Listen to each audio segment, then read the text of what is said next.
So moving on to Pfizer and BioNTech, which reported real-world data from the Israeli Ministry of Health on the coronavirus. So they're looking at patients who just got vaccinated, just like everybody, real-world people who just went to the vaccine, so a non-clinical trial. But they found that the vaccine effectiveness was at least 97% at preventing symptomatic disease, severe and critical disease and death. Unvaccinated people were 44 times more likely to develop symptomatic COVID-19 and 29 times more likely to die from COVID-19. And perhaps most interestingly, the vaccine effectiveness was 94% against asymptomatic infections. On one hand, the asymptomatic disease doesn't necessarily hurt the person, but it means that it can be passed on to unvaccinated people. So it seems like a good news for Pfizer and BioNTech. Yeah, and I will say this personally, as someone who has received one dose already of the Pfizer BioNTech vaccine, I'm very glad to see these real world results. They look great. I would say what I'd like to see is more data about viral loads in the vaccinated individuals who did develop asymptomatic COVID-19 after vaccination.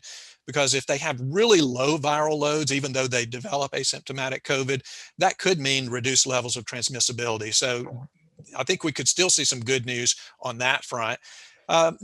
Interestingly, other reports from Israel in this huge real-world study, real-world analysis, other reports have indicated that after one dose of the Pfizer-BioNTech vaccine, that individuals could have an efficacy of around 85%, or the vaccine could deliver an efficacy of around 85%.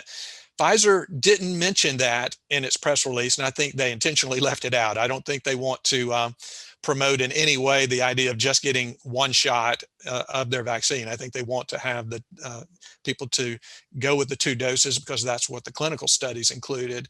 I did notice one comment in their press release that's worthy of note. They said, these data are of global importance to other countries as vaccination campaigns continue worldwide. And I think that's absolutely a 100% true statement, because these kind of reports further bolster Pfizer's status as one of, if not the most effective COVID-19 vaccine. And as countries who maybe haven't made supply deals or made orders yet see these kind of results, I think it could promote them ordering Pfizer. I think these kind of results help Pfizer with governments that are maybe starting to look at stockpiling vaccines for 2022, and as other countries are continuing to secure doses for this year. So, these are very good results, very good for Pfizer. Very good for the U.S. too. I heard Absolutely. Fauci on one of the Sunday shows said if the virus can't replicate, it can't mutate. So getting the infection rates as low as possible is important, because that's going to reduce the number of variants that we end up creating in the world. So getting as many people vaccinated worldwide is super important. Absolutely. Just as an aside, Brian, I watched the National Geographic special Thursday evening about the making of the Pfizer BioNTech vaccine. And so any of our viewers who missed that, it was really good. And I think Pfizer is showing it on their YouTube channel now. They funded the production of the video, so it's kind of an infomercial in a way, but it was really intriguing. I think anybody who's interested in the whole COVID vaccine race would enjoy watching. I think the documentary is called Mission Possible, something like that, but it's pretty intriguing.